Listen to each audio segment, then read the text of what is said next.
But Rafi, nanu kwesi dada na si wo Ridge Hospital. Ya je ntie say abaye bia ho ye nurse e wo hospital ho say wa be bro no. Den na si ye.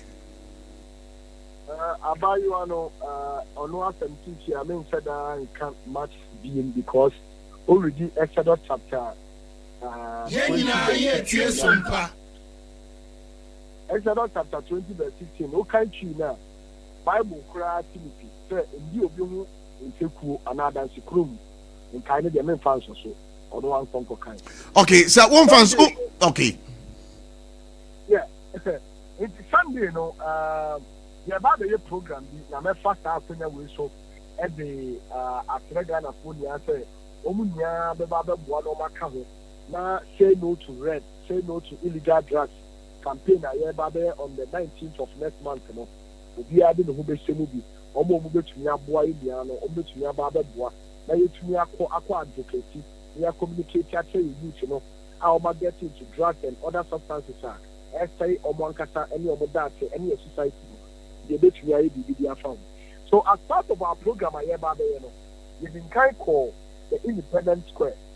The copy more Independent Square no effort there bikers no how and the car bikers and you kada riders especially any bikers in this one now bike life a registered company and I say group of people are come wabum pay no car at the same year they pay for book no talk out SOMPA FM to the no need the motor in the dia there enti ya be call akwa use motor na ya dia communicate say be bunu ne say eye ebano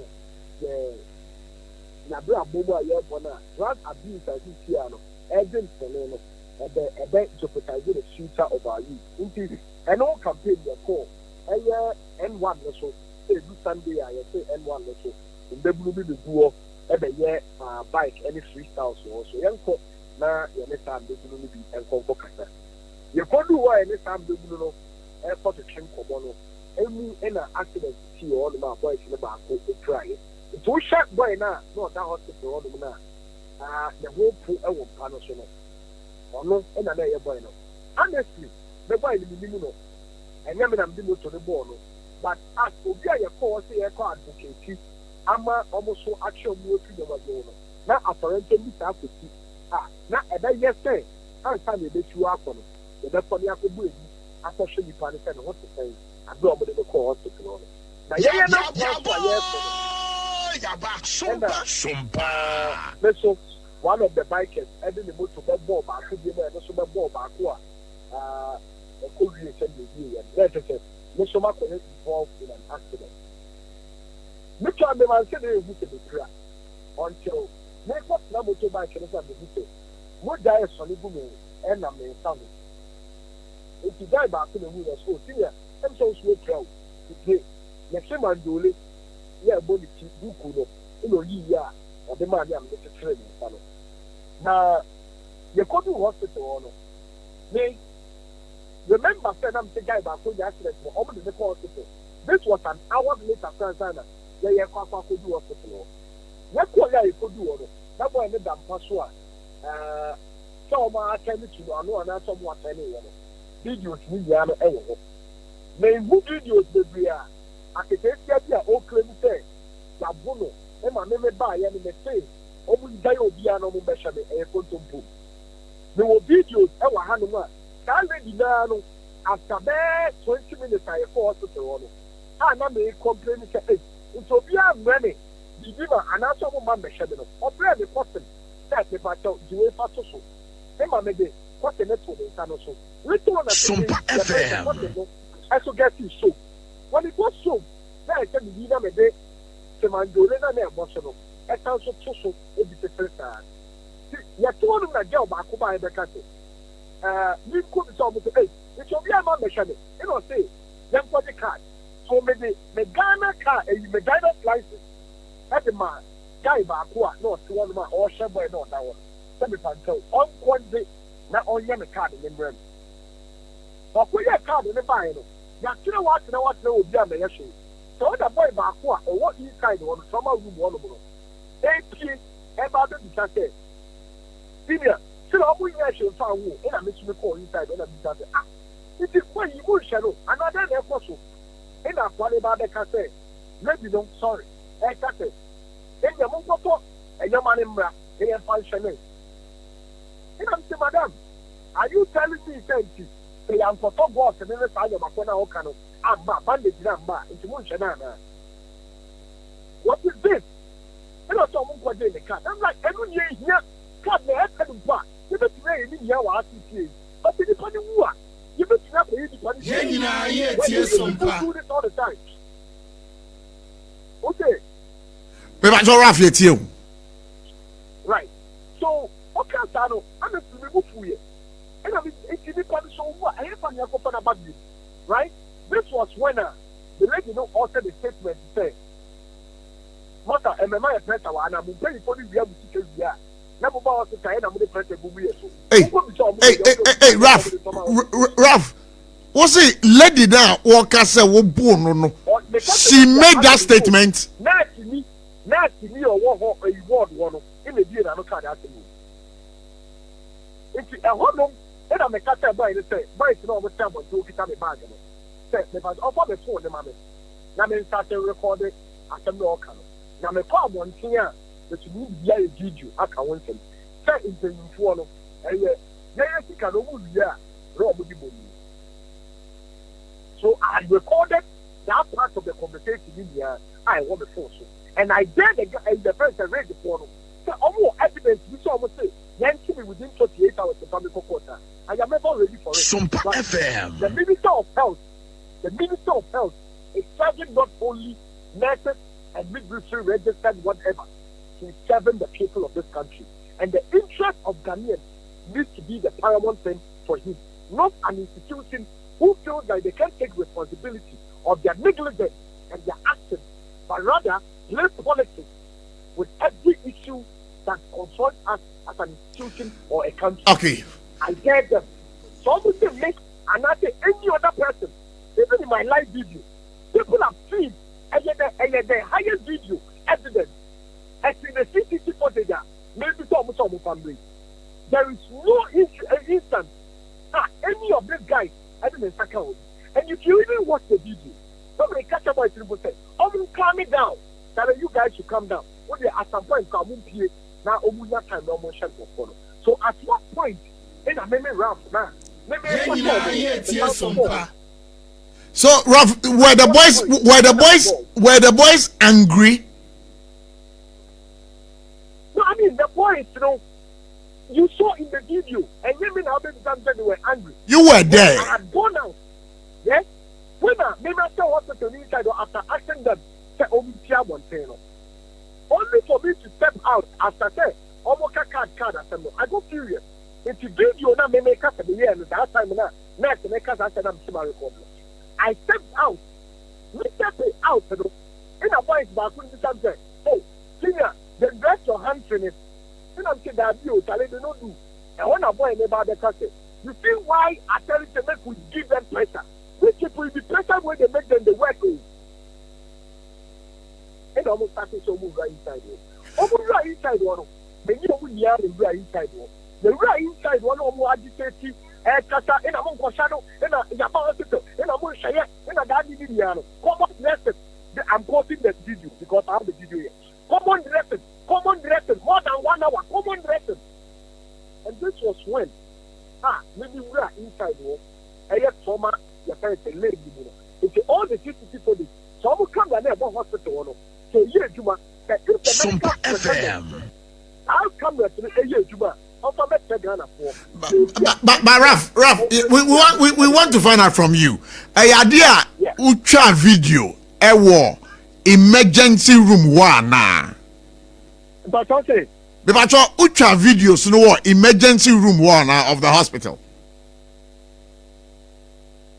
Ucha video, emergency room or emergency hospital emergency I did videos that I wanted to speak about as an advocate. And we are not a man life. It was when we are inside one of lecture on. Guy, let them pass the whole promo. That is why I said no. Ghanaians need to see this. it breaches the privacy or rules of whatever, this life is being lost, or we are going to lose this guy because of negligence. And most of the time, for people in the hospital, in a hospital, evidence when they over there, this time round, this is recorded and had an evidence to it. Because instead of the many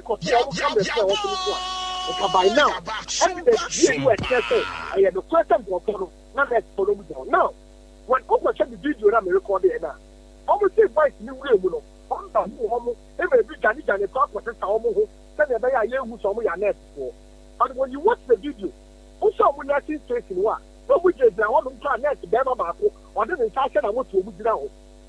I do, I said the hospital for the war. I think emergency ward in a year. There is nowhere in a civilized society, hospital will be an emergency ward.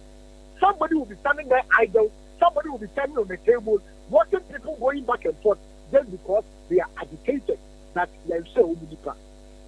But again, let you know all claims abono, right? And I will be abono.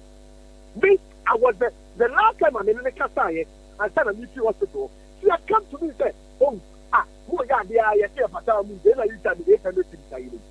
And I told her, Samami, we will so keep if you are inside one, so go back there and look for it.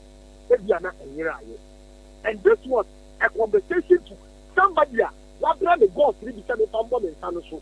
So then the next time said that is an member.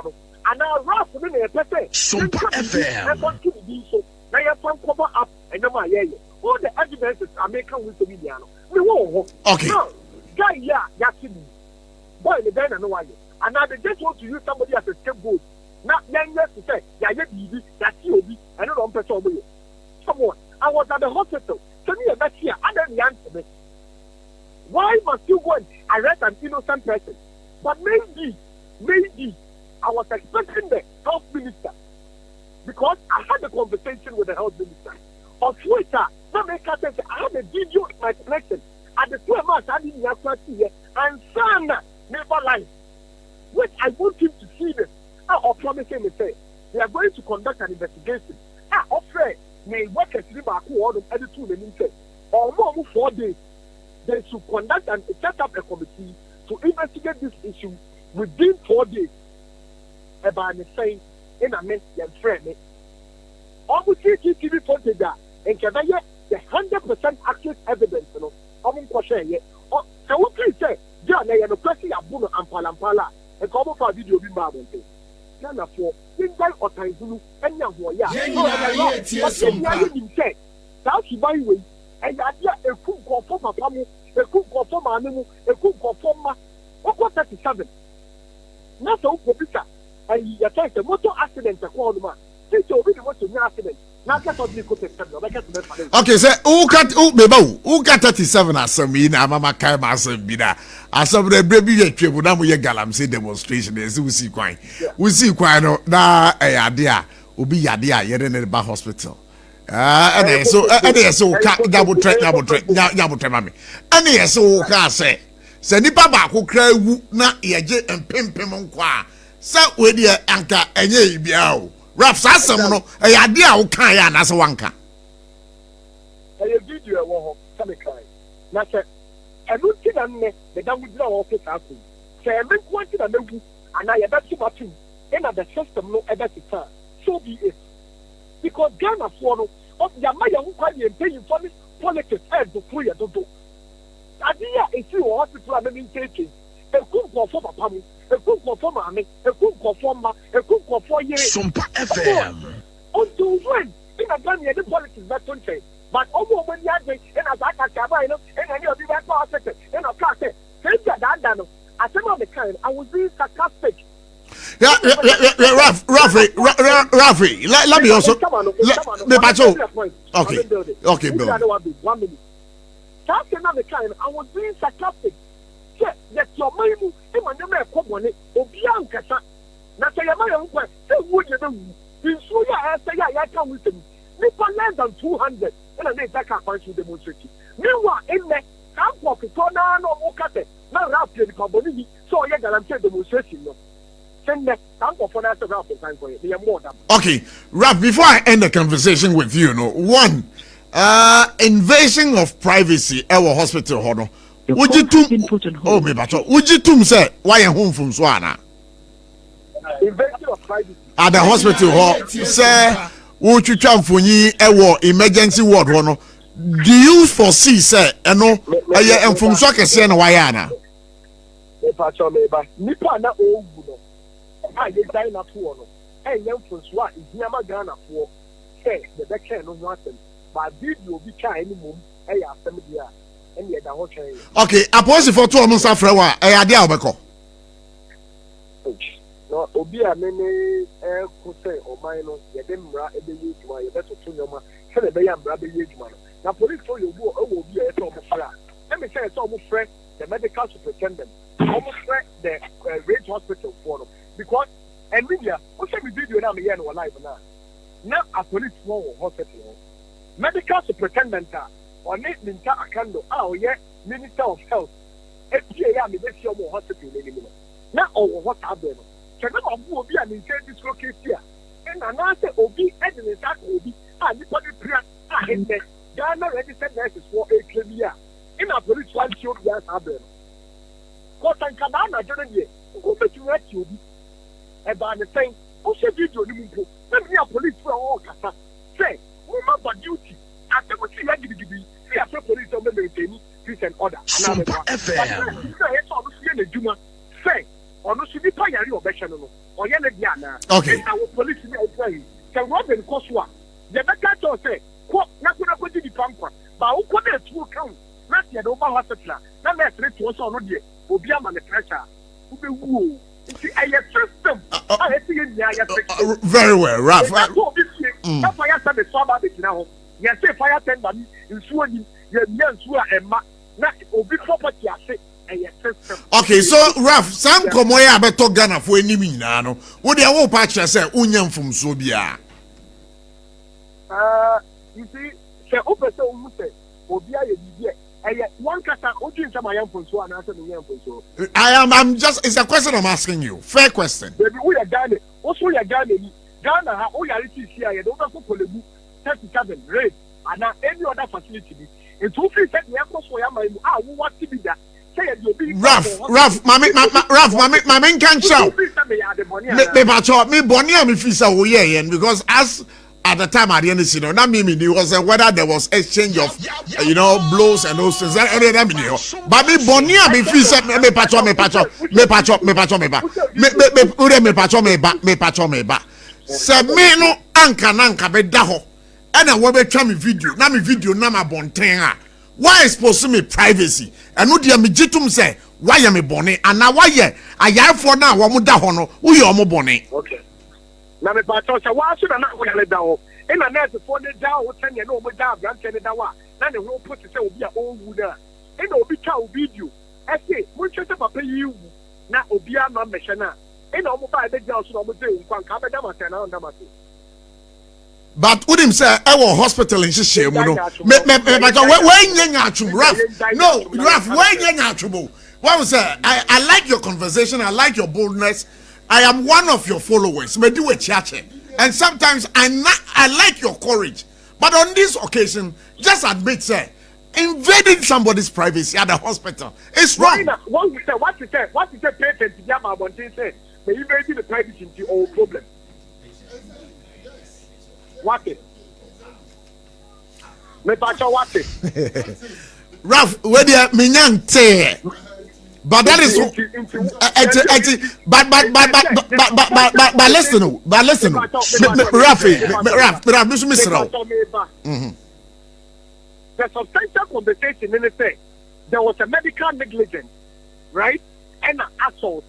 Now, assault, say no assault, it was as a result of something that needs to be investigated. And now, the party involved in the case, this is my evidence that says, okay, Mobia, now XYZ in a year, in here, that video no a bad one thing.